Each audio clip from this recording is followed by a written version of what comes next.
사도신경으로 우리들의 신학을 고백하겠습니다.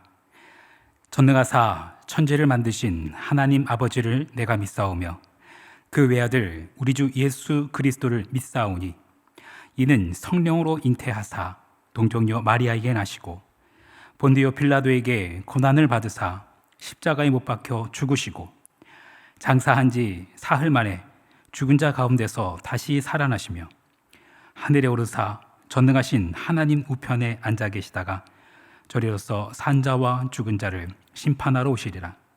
성령을 믿사오며 거룩한 공회와 성도가 서로 교통하는 것과 죄를 사하여 주시는 것과 몸이 다시 사는 것과 영원히 사는 것을 믿사옵나이다. 아멘.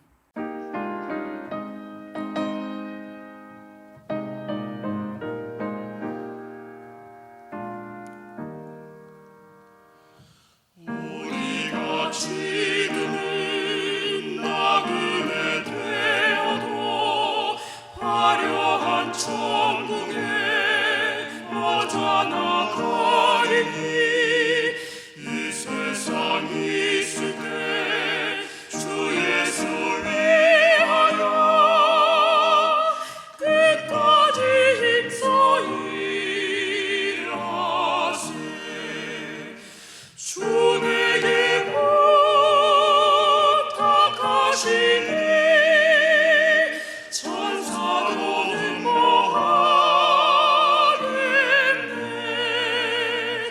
화목케 하라신 구주의 말씀을 온 세상 널리 전하세. 주 예수 말씀이 온 세상 만민을 흉악한 죄에서 떠나라 하시니 이 말씀 듣고서 새 생명 얻으라. 이 기쁜 소식 전하세. 주 내게 부탁하시니 천사도 응모하겠네. 화목케 하신 구주의 말씀을 온 세상 널리 전하세.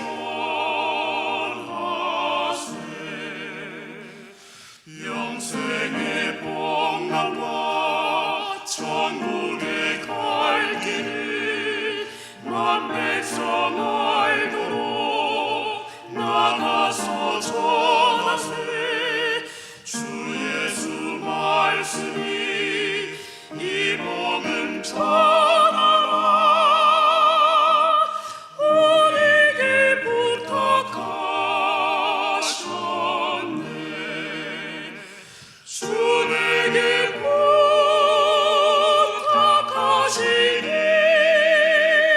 천사도 응모하겠네. 화목케 하라신 구주의 말씀을 온 세상 널리 전하세. 이 시간 우리 계신 하나님의 말씀 예레미야 6장 1절로 15절 말씀입니다. 예레미야 6장 1절로 15절 말씀. 베냐민 자손들아 예루살렘 가운데로부터 피난하라. 드고아에서 나팔을 불고 베타게렘에서 깃발을 들라. 재앙과 큰 파멸이 북방에서 엿보아 오미니라. 아름답고 우아한 시온의 딸을 내가 멸절하리니 목자들이 그 양떼를 몰고 와서 주에 자기 장막을 치고 각기 그 처소에서 먹이리로다. 너희는 그를 칠 준비를 하라. 일어나라. 우리가 정오에 올라가자. 아하, 아깝다. 날이 기울어 저녁 그늘이 길었구나. 일어나라. 우리가 밤에 올라가서 그 요새를 헐자 하도다. 만군의 여호와께서 이와 같이 말하노라.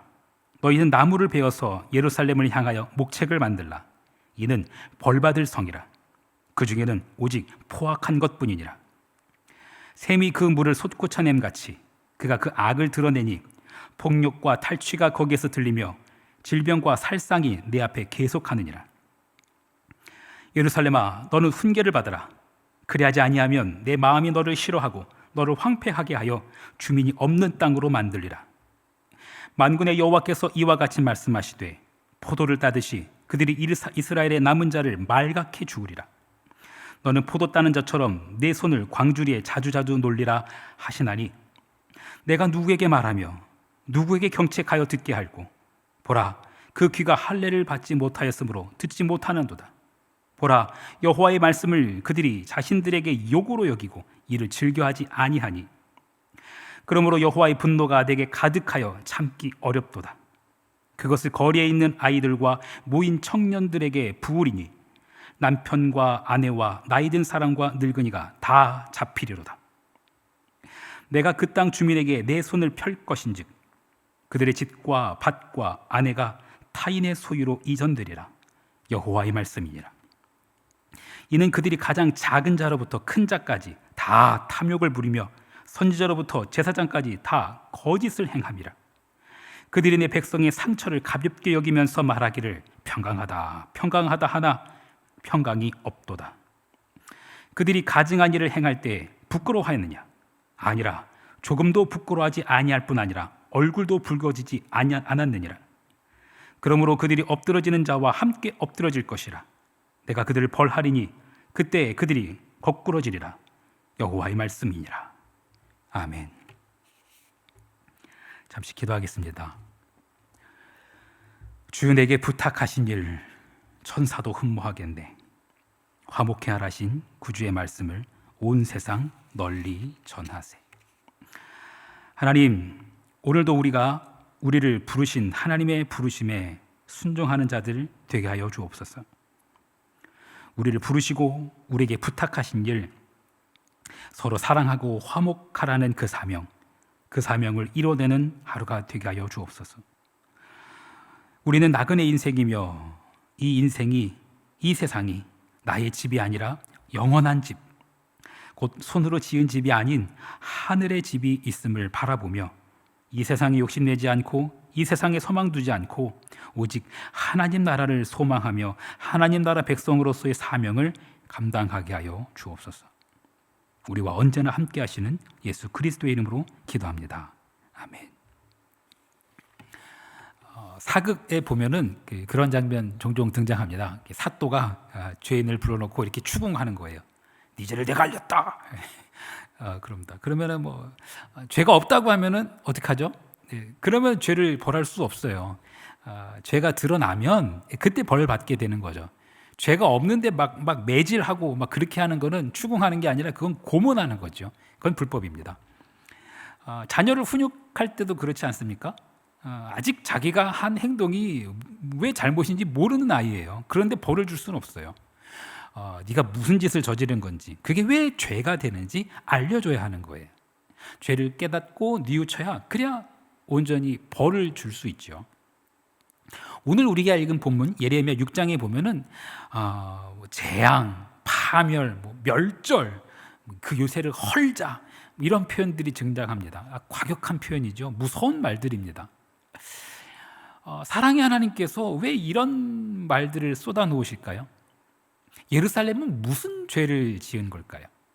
그들은 왜 이런 벌을 받아야 할까요? 주일 성수 안 해서 그럴까요? 성전에 헌금 많이 안 내서, 또는 성전에 나와서 열심히 봉사하지 않아서 그래서 벌 받는 걸까요? 하나님께서 이 성을 헐어버리겠다고 하시는 이유, 예레미야를 통해서 고발하고 있는 예루살렘의 죄악, 그것은 바로 이런 것입니다.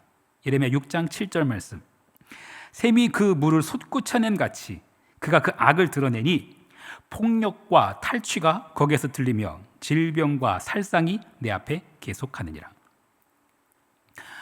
예루살렘이 벌 받을 이유, 그것은 폭력과 탈취입니다. 질병과 살상입니다.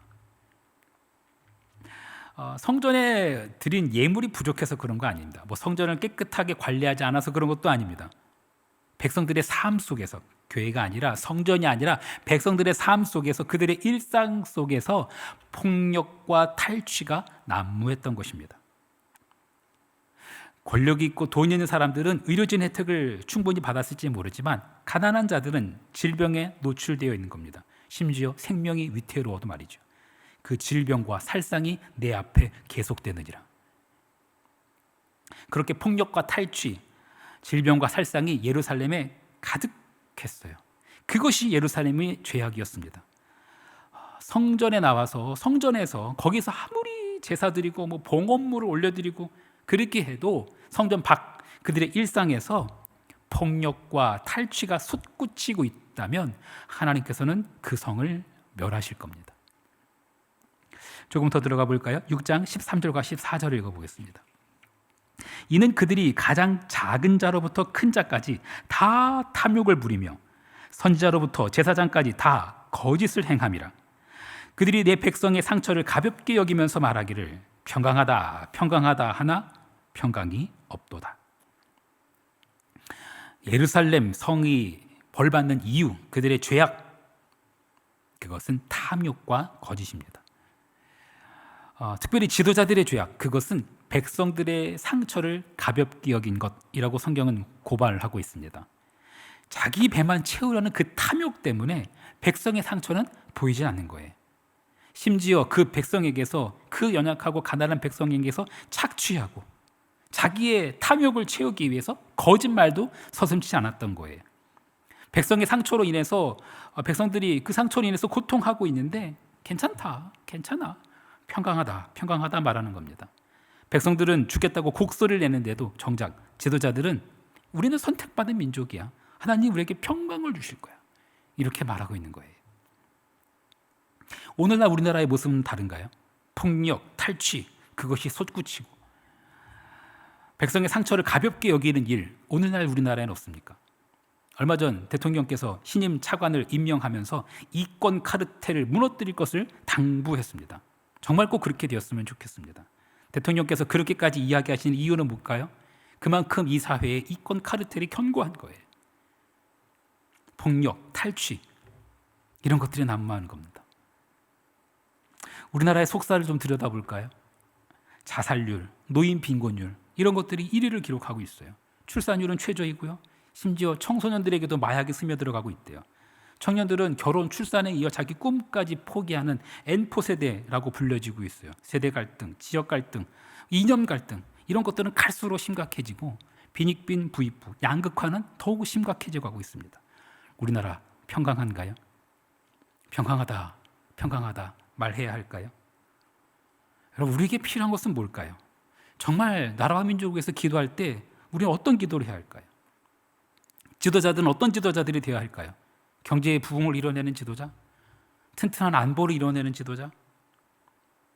지도자는 백성의 상처를 아파할 수 있어야 합니다.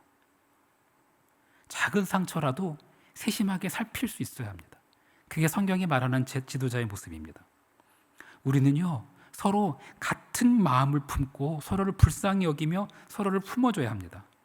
자기 아들, 딸이 넘어져서 다치면 어떻게 하죠? 얼른 달려가서 안아주고 살피고 약 발라주고, 그게 당연한 부모의 모습 아닙니까? 백성이 넘어졌어요, 다쳤어요. 그 지도자는 어떻게 해야 되죠? 그 상처를 내 상처로 여기면서 품어줘야 합니다. 그게 마땅한 모습이에요.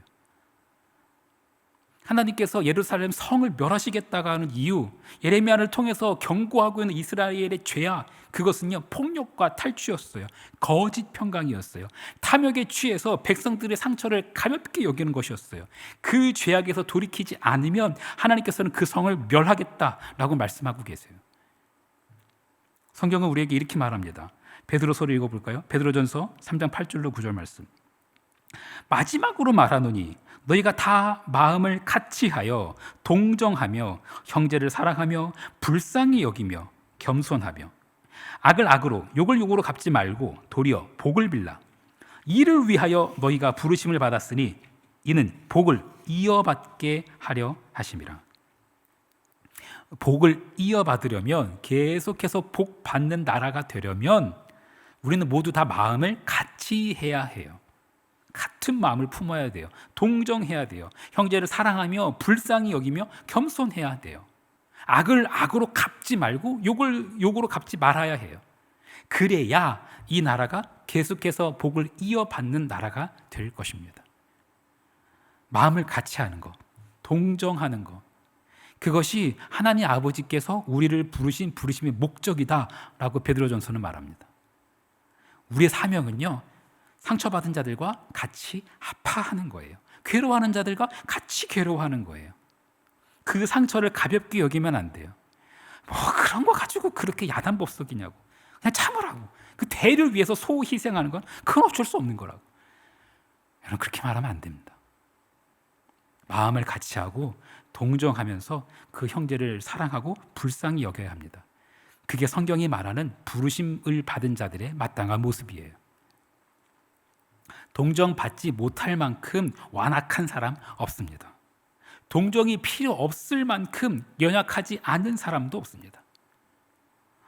예수님은 죄악에 빠져 있는 연약한 우리를 동정하셨습니다. 히브리서 4장 15절과 16절 말씀. 우리에게 있는 대제사장은 우리의 연약함을 동정하지 못하실 리가 아니요 모든 일에 우리와 똑같이 시험을 받으니로되 죄는 없으시니라. 그러므로 우리는 긍휼하심을 받고 때를 따라 돕는 은혜를 얻기 위하여 은혜의 보좌 앞에 담대히 나아갈 것이니라. 은혜의 보좌, 하나님의 보좌가 왜 은혜의 보좌일까요? 자격도 없고 공로도 없는데 나아갈 수 있기 때문이에요. 그래서 은혜의 보좌예요. 우리가 아직 죄인 되었을 때 예수께서 우리를 위해서 죽으셨습니다. 예수님께서는 우리들의 죄악을, 우리들의 연약함을 동정하셨어요. 예수님은 우리의 완악함을 긍휼히 여기셨어요. 예수님께서 우리를 동정하시고 예수님께서 우리를 긍휼히 여기시는데 우리도 마땅히 동정하고 긍휼히 여겨야 해요. 그게 마땅한 거예요. 기억하십시오. 예루살렘 성을 무너뜨린 것은 외부의 창도 아니고 칼도 아니었습니다. 그들 속에 있는 폭력과 탈취였습니다. 지도자들이 자기 탐욕에 취해서 백성들의 상처를 가볍게 여겼던 것입니다. 그게 예루살렘 성을 무너뜨린 죄악입니다. 우리에게 필요한 것은 동정과 긍휼히 여기는 마음입니다. 우는 자들과 함께 울고 아파하는 자들과 함께 아파하는 것. 그게 하나님께서 우리를 부르신 목적이에요. 사랑하는 성도 여러분, 우리는 나라 민족을 위해서 기도해야 됩니다. 더 부자 나라, 더 강력한 나라, 그걸 위해서 기도할 게 아니라 더 사랑하는 나라, 서로를 더 긍휼히 여기는 나라, 함께 손잡고 가는 나라, 그런 나라 되기 위해서 우리는 기도해야 돼요. 그것이 하나님께서 이 나라를 동방의 등불로 부르신 이유예요. 그리고 이 나라가 복을 계속 이어받기 위한 조건이기도 해요. 우리가 계속 복 이어받으려면요, 우리는 형제를 사랑하며 연약한 자를 불쌍히 여겨야 합니다. 돈이나 권력으로 으스댈 거 아닙니다. 그것은 내 것이 아니라 하나님 겁니다. 우리는 모든 것의 주인 대신 하나님 앞에 겸손해야 합니다. 우리나라가 오직 예수 그리스도의 마음을 닮아 서로 사랑하고 긍휼히 여기는 그런 하나님 나라 되기를 간절히 소망합니다. 주기도문 하시겠습니다. 하늘에 계신 우리 아버지여, 이름이 거룩히 여김을 받으시오며 나라가 임하시오며 뜻이 하늘에서 이루어진 것 같이 땅에서도 이루어지이다. 오늘 우리에게 일용할 양식을 주시옵고 우리가 우리에게 죄 지은 자를 사하여 준 것 같이 우리 죄를 사하여 주시옵고 우리를 시험에 들게 하지 마시옵고 다만 악에서 구하시옵소서. 나라와 권세와 영광이 아버지께 영원히 있사옵나이다. 아멘.